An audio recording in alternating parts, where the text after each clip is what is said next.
Qala al-musannif rahimallahu ta'ala nafa'ana Allah bihi wa bi ulumihi wa bi ulumikum fi darin ila anqal.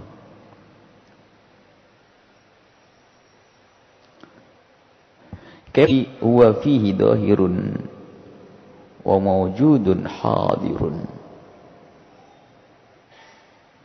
Maknanya adalah kaifa yahtajibu,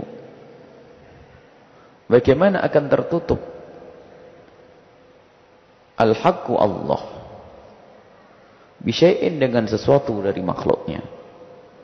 Bagaimana keberadaan Allah itu tertutup oleh makhluknya sehingga tidak terlihat. Walladhi yahtajibu bihi, sementara pada hakikatnya yang dikatakan menutupi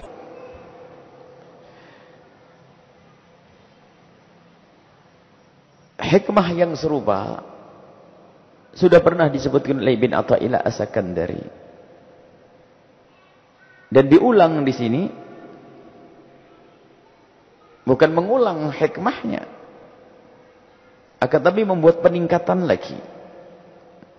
Jika pada pertemuan yang sebelumnya kita difahamkan makna madad, bahwa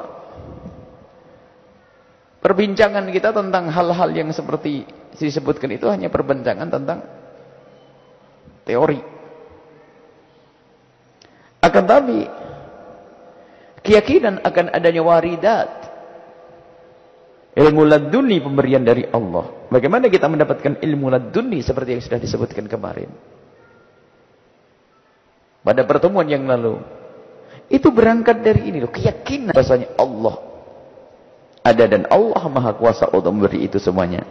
Maka digugah kembali apa yang kita bicarakan tentang maknawiyat, rohaniyat, madat, waridat, sesuatu yang sifatnya maknawi, yang ada hubungannya langsung dengan Allah. Itu semua tidak akan ada gunanya kecuali betul-betul di saat kita bicarakan yang demikian itu karena kita punya keyakinan yang kuat kepada Allah. Dan iman kepada Allah adalah, maka jika Allah subhanahu wa ta'ala punya sifat namanya zahir wal batin. Zahir batin dimaknai, kalau diringkaskan, disederhanakan, Allah sangat zahir bagi hati perindu dan pecintanya yang beriman kepadanya. Dan Allah adalah batin jika kita lihat dengan mata lahir. Jadi Allah Maha Zahir jika dilihat batin. Zahir, tampak. Allah sangat zahir jika kita lihat dengan mata batin. Tapi Allah batin sangat tersembunyi jika kita lihat dengan mata zahir. Nah, ini ada hubungannya dengan hikmah ini. Mohon maaf sedikit balik.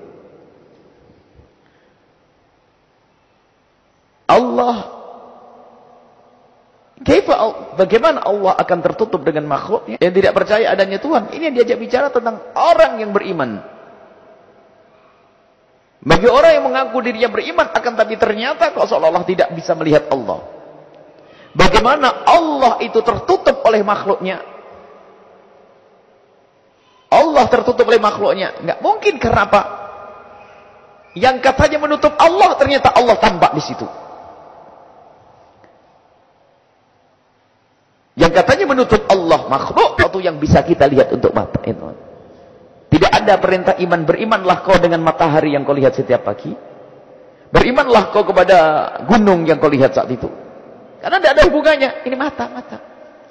Tapi urusan keimanan adalah kepada sesuatu yang tidak dilihat.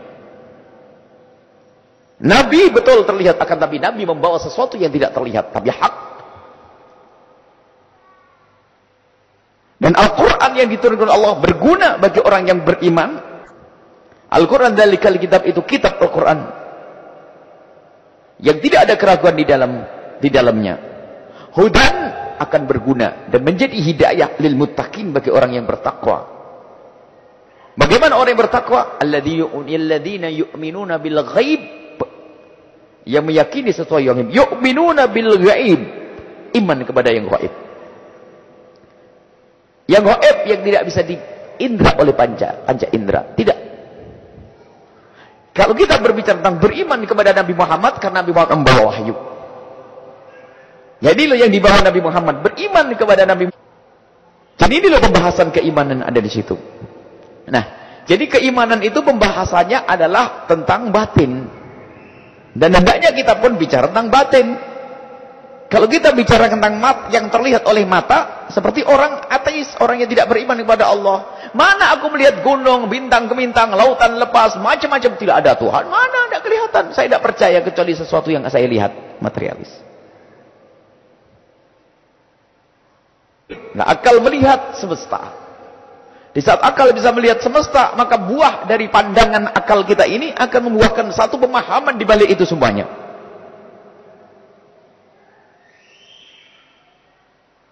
Kita akan melihat bahwasanya ada di balik ini yang tidak terlihat oleh mata saya. Tapi ternyata akal bisa meyakini. Akal bisa mempercayainya. Biarpun tidak terlihat oleh matanya.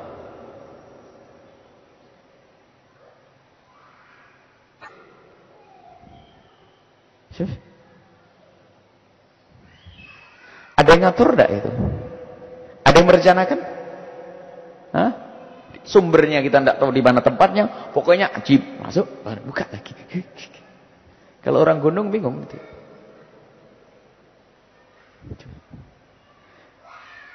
Orang gunung mungkin masih sempat berpikir, gimana ya kok bisa gitu ya, berpikir.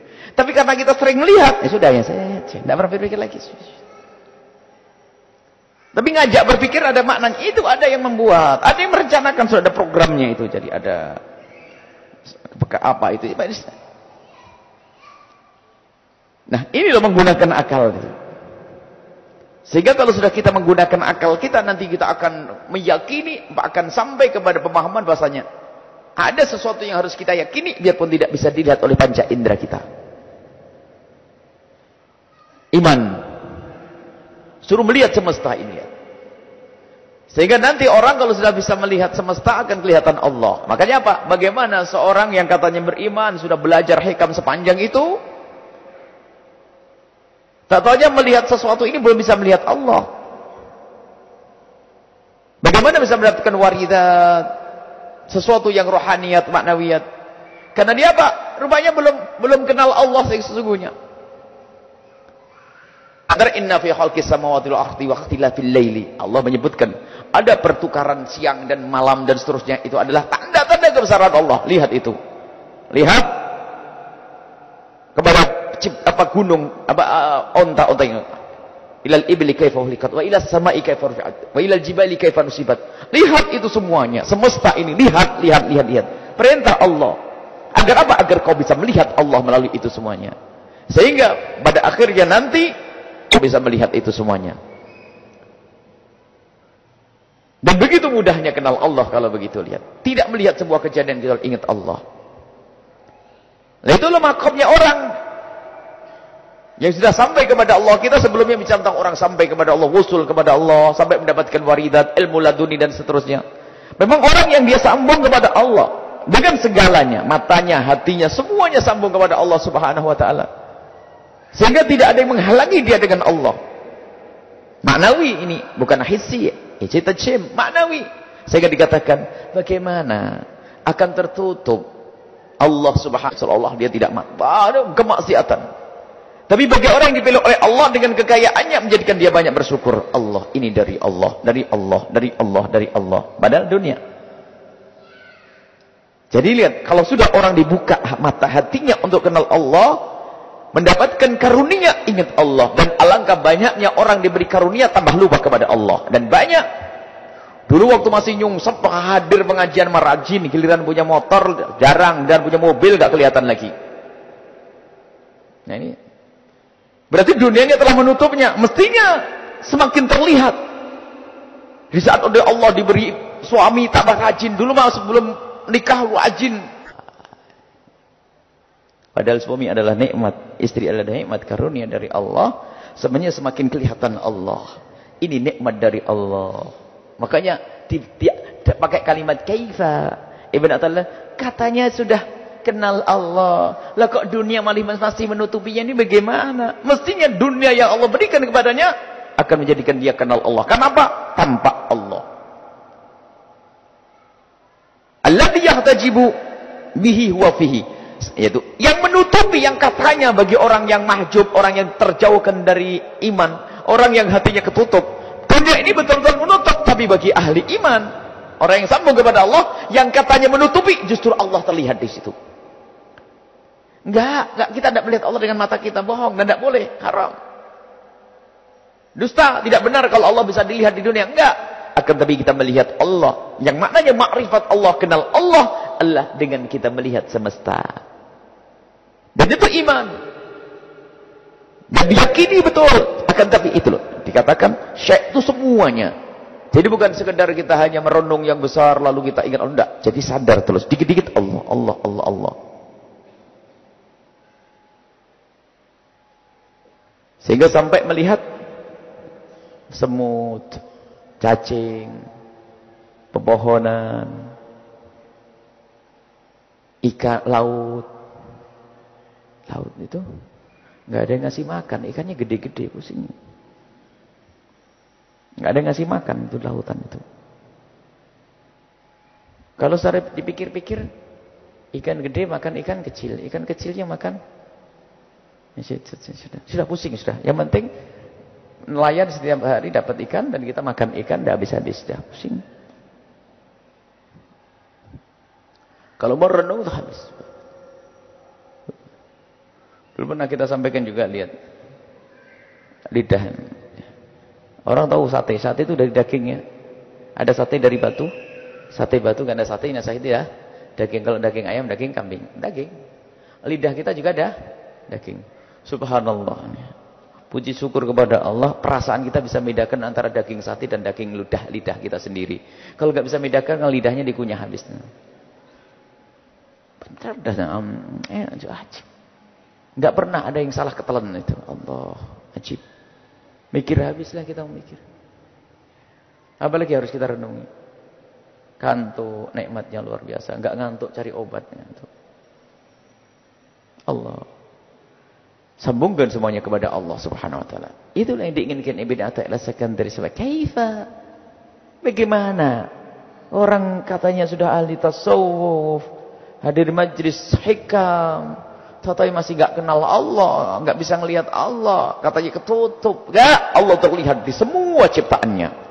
Allah menampakkan diri di semua ciptaannya, dan menampakkan diri bukan terlihat zatnya Allah, akan tapi dengan melihat makhluk Allah inilah kita langsung kenal Allah Subhanahu wa taala, dan itu iman. Seorang A'rabi itu adalah orang pegunungan. Waktu ditanya bagaimana kau bisa beriman kepada Allah sementara kamu tidak pernah melihat Allah, dijawab bahwasanya aku bisa iman kepada Allah karena apa? Kalau ada kotoran unta, pasti tadi ada ontanya.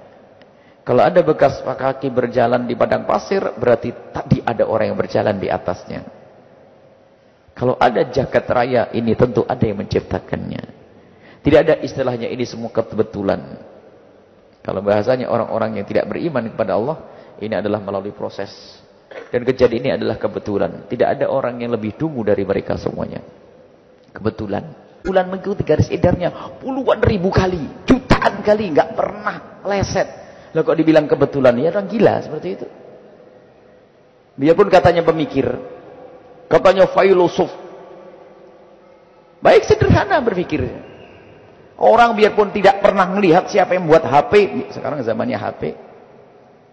Itulah HP penggantinya tasbih itu. Jadi semua orang lihat HP itu pasti tahu bahwasanya, yakin HP itu ada yang membuat. Allah Subhanahu wa taala, Allah yang beri nikmat kepada, Allah yang akan menyiksaku dan seterusnya. Mawjudun hadir. Allah ada. Kalau kita melihat semua ciptaannya, Allah ada. Bukan maksudnya Allah berada di dalamnya, mengingatkan kita kepada Allah Subhanahu wa taala. Dan hadir, Allah selalu hadir. Allah selalu hadir, dan hadirnya Allah bukan hadir jasad, sebab Allah tidak bisa dibilang jasad, tapi hadirnya adalah dengan pertolongan karunia Allah Subhanahu wa taala. Coba. Allah Maha dekat. Kalau orang faham, lihat. Tidak ada kedipan mata kita kecuali ada karunia Allah. Apa sih sekarang kalau Allah tidak dengan kita? Makanya Allah itu akrabu, lebih dekat dari kita min hablil warid, daripada tulang urat nadi kita. Allah sangat dekat kepada kita. Bukan dekat jasad akan Nabi lihat. Tidak ada sedetik yang kita lewati kecuali Allah dengan kita. Sesaat dengan kedip mata kita, sesaat dengan denyut jantung kita, sesaat mata tidak bisa melihat Allah, kecuali nanti di surga Allah Subhanahu wa taala Allah bisa dilihat oleh hamba-hambanya. Itu adalah akidah Ahlussunnati wal Jamaati. Baik, sekarang kita perlu menghadirkan kesadaran yang sesungguhnya, membiasakan dengan Allah. Kalau kita gabungkan dengan hikmah di hadis tersebut, bagaimana seorang hamba itu kalau selalu merasakan dirinya dengan Allah. Sehingga faedahnya berzikir ya untuk mengingatkan kita kepada Allah, bukan sekedar nyebut la ilaha illallah, akan tapi bagaimana tangan kita juga berla ilaha illallah, mata kita berla ilaha illallah, sadar kalau kita dilihat oleh Allah yang akan menghukum kita kalau kita bermaksiat. Sehingga makom yang luar biasa tinggi adalah setelah makomnya orang Islam, iman, ihsan. Makom tinggi ihsan. Bagaimana makom ihsan? Makom ihsan adalah anta'budallah, beribadahmu kepada Allah dengan dalam keadaan ka'annaka tarahu, seolah-olah engkau melihat Allah. Fa illam takun tarahu fa innahu yarak. Kalau engkau tidak bisa melihat Allah, maka Allah melihatmu. Jadi menyadari dirinya dilihat oleh Allah itu sudah puncak keistimewaan luar biasa. Sadar dirinya dilihat oleh Allah, dilihat oleh Allah. Allah. Kapan bermaksiat kira-kira? Sehingga sesuai dengan kadar ingatnya inilah kadar kemuliaannya, dan sesuai dengan kadar kelalaian inilah kadar kemaksiatannya. Sesuai dengan kadar kelalaiannya itu kadar kemaksiatannya. Ya. Yang kedua, melakukan kemaksiatan yakin Allah melihatnya. Dua-duanya pahit. Yang melakukan kemaksiatan lalu yakin Allah melihatnya, itu kurang ajar namanya. Sudah tahu Allah melihatnya masih bermaksiat. Yang satu lagi melakukan kemaksiatan lalu mengatakan Allah tidak melihatnya, kafir dia, nggak ada selamatnya. Akan tapi ahli iman akan meyakini bahasanya Allah melihatnya dan saya pun harus takut kepada Allah. Lah ini memupuk rasa takut ini bagaimana? Itu urusan hati, bukan teori akal. Kalau teori akal tadi, setiap ini ada yang membuat akal. Ini ada yang buat enggak? Ada. Enggak ada buat, enggak percaya. Itu kan dialog lahir. Orang ateis pun juga percaya bahwasanya HP itu ada yang membuat, mobil ada yang membuat, ini ada yang membuat. Tapi tidak sampai kepada hakikat pemahaman kenal Allah yang menjadikan dia takut kepada Allah untuk melanggarnya, rindu kepada Allah untuk dekat dengan ketaatannya. Ini loh tingkat. Makom namanya makom ihsan. Baik, ini saja insyaallah. Semoga kita bisa benar-benar sampai makom tersebut, sadar. Jadi kalau kita mendapatkan rizki, ingat Allah. Mau bermaksiat langsung ingat Allah, ada hukuman Allah. Sehingga dalam hadis sab'atun yudhilluhumullahu yawma la dhilla illa dhilluh, di antara disebutkan orang yang berzikir kepada Allah mengucurkan air mata. Bukan karena takut dosanya, bukan. Zikirnya ingat Allah mengucur air mata. Sebab seorang kekasih Allah mendapatkan musibah sekalipun, dia bingung bagaimana aku bisa mensyukuri nikmat Allah ini. Allah luar biasa. Syukuri. Kenapa? Aku akan diangkat derajatku oleh Allah dengan ini semuanya. Ini makom sudah. Makom tinggi. Mungkin kita belum sampai derajat itu, paling tidak sudahlah.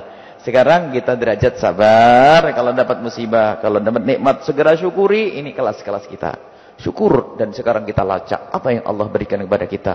Biarpun kita berusaha melacak setiap saat, memang kita tidak akan bisa sampai kepada hakikat mengetahui nikmat Allah, karena begitu luas dan banyaknya nikmat Allah. Akan tapi belajar itu penting.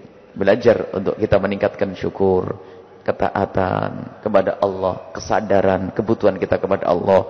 Dimulai dari tadi yang kita sampaikan, kalau kita mau berbuat, hendaknya kita barengi dengan ingat Allah. Mau ngantarkan anak ke dokter, ingat Allah. Mau bekerja, ingat Allah. Mau apapun, ingat Allah. Dan ketahuilah Allah yang akan berikan pertolongan kepada hambanya. Dan ingat, selagi kita serahkan urusan kita kepada Allah, pasti beres. Jika di dunia terlihat tidak beres, Allah akan beri pahalanya nanti di akhirat. Panjatan doa yang kita panjatkan, doa yang kita panjatkan akan diberi oleh Allah. Kalau tidak di dunia, akan diberi di akhirat. Dan kalau kita tahu perbandingan apa yang Allah berikan di dunia dengan di akhirat, begitu dahsyatnya di akhirat, sehingga nanti di surga banyak orang menyesal. Menyesal kenapa? Kenapa doaku dikabul di dunia, kok tidak di akhirat saja? Kenapa? Ternyata pemberian Allah di akhirat lebih besar. Walal akhiratu khairul laka minal ula. Pemberian Allah di akhirat lebih utama, lebih dahsyat daripada pemberian di dunia. Baik, insyaallah. Dan sekarang penutup. Hutangmu akan berakhir. Lihat, ketahuilah, mumpung masih punya pangkat, gunakan untuk Allah. Semuanya merenung. Yang diuji dengan kefakiran, ketahuilah, kefakiran adalah syiarnya para orang-orang soleh. Anda dipilih untuk menjadi orang soleh, syukuri keberadaanmu. Ketahuilah, sak fakir, sak kaya kayanya orang di dunia pun bakal mati, sama dengan yang fakir pun bakal mati. Yang katanya yang kaya punya rumah sendiri pun ternyata rumah itu juga ditinggalkan, sama yang kontrak rumah pun tinggalkan kontrakannya. Semuanya lihat, kalau dikembalikan kepada Allah, kehidupan di akhirat yang sesungguhnya. Maka sungguh beruntung jika orang punya jabatan digunakan untuk Allah, yang punya kekayaan digunakan untuk Allah, yang diberi Allah kenikmatan untuk Allah. La inilah. Sehingga semuanya terlihat dikit-dikit Allah, Allah, Allah, Allah, Allah. Sehingga hati-hati. Ilmu sombong, kekayaan sombong. Sombong itu apa? Tidak sadar kalau dirinya selatihnya lemah. Yang memberi kekayaan siapa? Bahkan ada orang sombong dengan amalnya, berujub. Tidak ada orang seperti saya, bisa ibadah, bisa sedekah. Ujub. Musibah. Karena apa? Semuanya tidak memandang Allah. Sehingga ada namanya ikhlas, ada namanya riya, ada namanya ujub. Ikhlas itu berbuat karena Allah. Semua perilakunya untuk Allah. Kalau ulama di neraka, ada orang kaya di neraka. Ada orang bodoh juga di neraka, ada orang melarat di neraka. Na'udzubillah. Yuk kita menjadi ahli surga Allah Subhanahu wa taala. Dengan terus merasakan apa yang kita belajar ini, tidak sekedar ilmu di akal saja, tapi ilmu batin, ilmu yang kita resapi, ilmu yang kita hayati, sadar. Dan ini termasuk pembahasan tasawuf itu sebetulnya intinya bagaimana membersihkan hati. Sampai kita diingatkan oleh Imam Ghazali, ada orang belajar, ternyata apa? Dia juga mendengki, tidak sadar. Maka dari itu sudahlah, jangan banyak nengok kejelekan orang, kita nengok kejelekan diri aja yuk, enak. Biar dasar, kalau ngurusi kejelekannya orang, capek kita ya. Orang nggak kelihatan kejelekannya sendiri. Maka kalau ada orang dengan kejelekan, tutup mata.